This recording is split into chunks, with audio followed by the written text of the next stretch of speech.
We have some breaking news. Let's get straight to our Paula Reed. And Paula, we understand that Jack Smith, special counsel, has weighed in on the status of one of Trump's cases. What can you tell us? That's right. Special counsel Jack Smith is saying that he is going to move to dismiss one of the two criminal cases against President-elect Trump. Here, he is referring to the election subversion case that he filed against President-elect Trump roughly 2 years ago. He is saying that, quote, the country has never faced the circumstances here where you have a pending criminal case against a president-elect. There is internal Justice Department guidance that says you cannot indict or prosecute a sitting president. And here, Jack Smith saying that, quote, this also applies to this situation where you have a president-elect. So he is moving to dismiss the election subversion case against Trump. Now, of course, Trump is facing two federal cases, both brought by the special counsel Jack Smith, this election subversion case, and then also the classified documents case down in Mar-a-Lago. Now, we've reported that the Justice Department and the special counsel's office have been in conversations about exactly how they want to wind down these cases. Now, we have not heard specifically about the Mar-a-Lago documents case yet.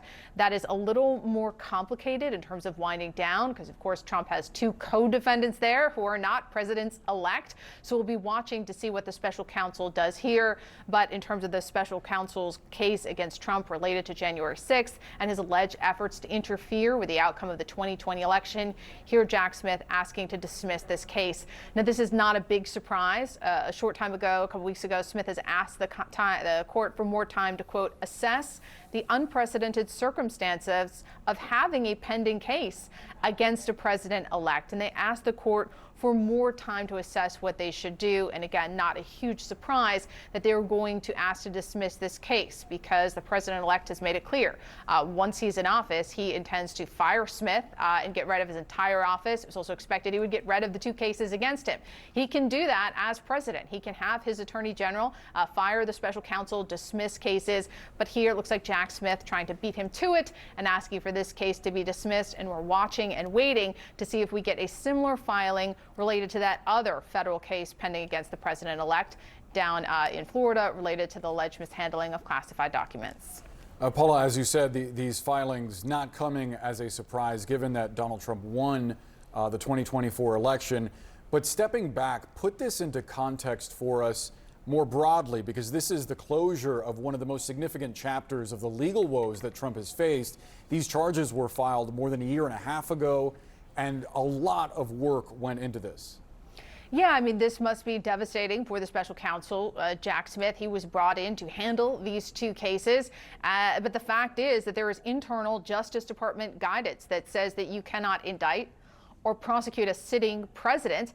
And they had to discuss with the leadership of the Justice Department, well, what do you do with a pending case against a president-elect? And a source familiar with this thinking tells me, look, Smith is a rules guy. He wants to follow the procedures, the practices of the Justice Department, which is why he is moving to dismiss this case. Now, what's also interesting about this case is this is the case where the Supreme Court had to answer the question of whether the former president at that time, former President Trump, had any immunity to shield him from some of the charges in this case, because his lawyers argued that some of the allegations were related to his official conduct.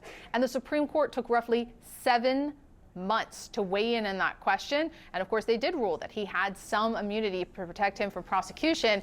But if the Supreme Court had weighed in when Jack Smith initially asked them roughly a year ago, last December, it is possible that the special counsel could have had time to bring some case, depending on what would remain after the Supreme Court's analysis. But the Supreme Court, again, waiting 7 months to reveal the answer to that question, making it virtually impossible that the special counsel could bring this case. And this was really the only federal case that they could have realistically brought against Trump before the November election. Even people on both sides of the aisle have told me that the classified documents case was going to take longer, no matter who the judge was. But again, the special counsel definitely hindered by the Supreme Court taking so long here. But look, the Trump lawyers, they also deserve credit. They have very aggressively litigated on behalf of their client pretty much every conceivable constitutional claim that he could make.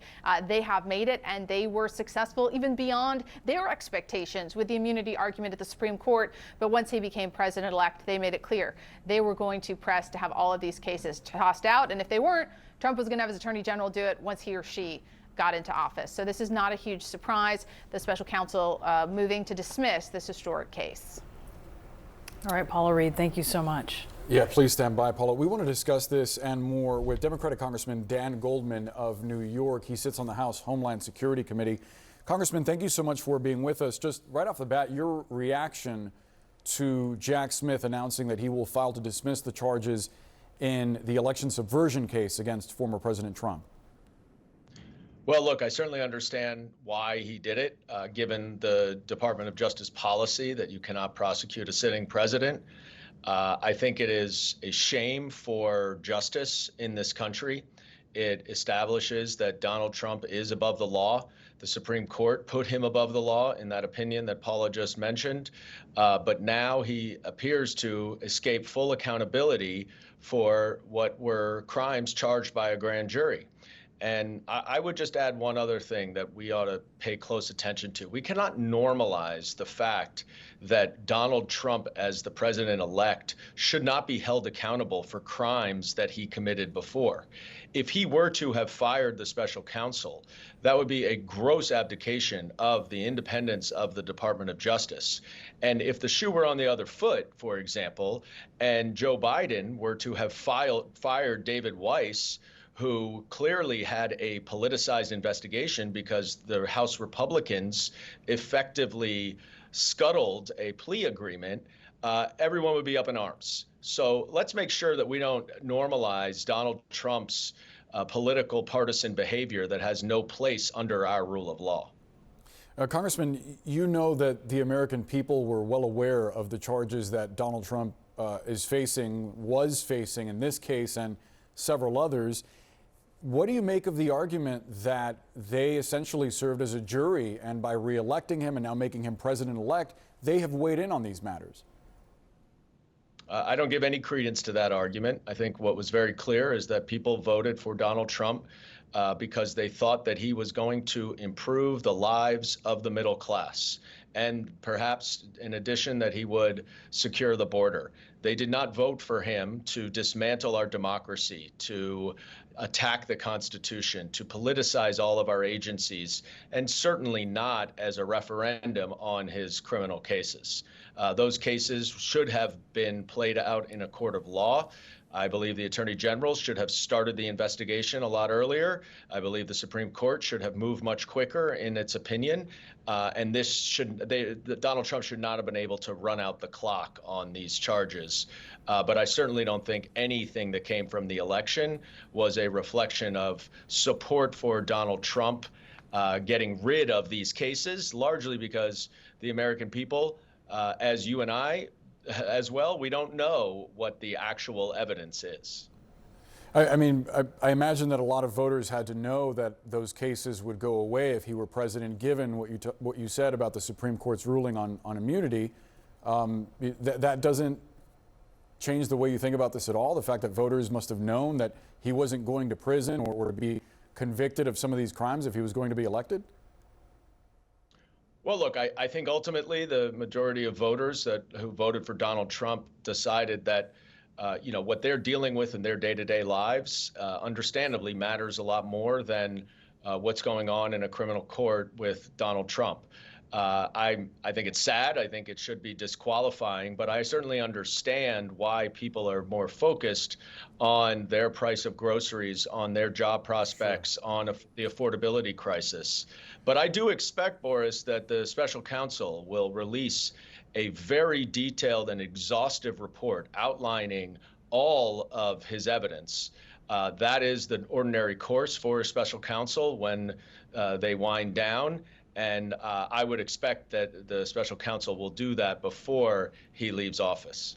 And Congressman, before we let you go, I have to ask you about this. You recently introduced a resolution to clarify the Constitution's two-term limit for presidents. Do you think that there's a serious push among Republicans to change federal law to allow Trump to run in 2028? Well, let me just give you the example that I just mentioned, which is that it appears to have been completely normalized that Donald Trump could either pardon himself or dismiss criminal charges against him if he becomes president. At one point, that was anathema, and everyone was like, oh my God, that's crazy. That can't possibly be. It's the same thing now. This is how Donald Trump operates. He floats it, he normalizes it, and then it just becomes part of the common parlance. And so we wanted to lay down a marker to say, and put everyone on record, Republicans included, that the Constitution is very clear that he cannot serve another term.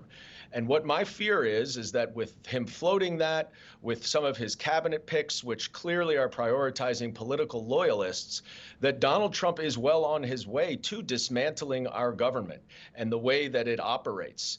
And we and Congress, the Republicans especially in the Senate, need to be a check and balance to ensure that our government continues to function for the people, not for Elon Musk and other billionaires. Congressman Dan Goldman, we have to leave the conversation there. Appreciate you joining us, sir.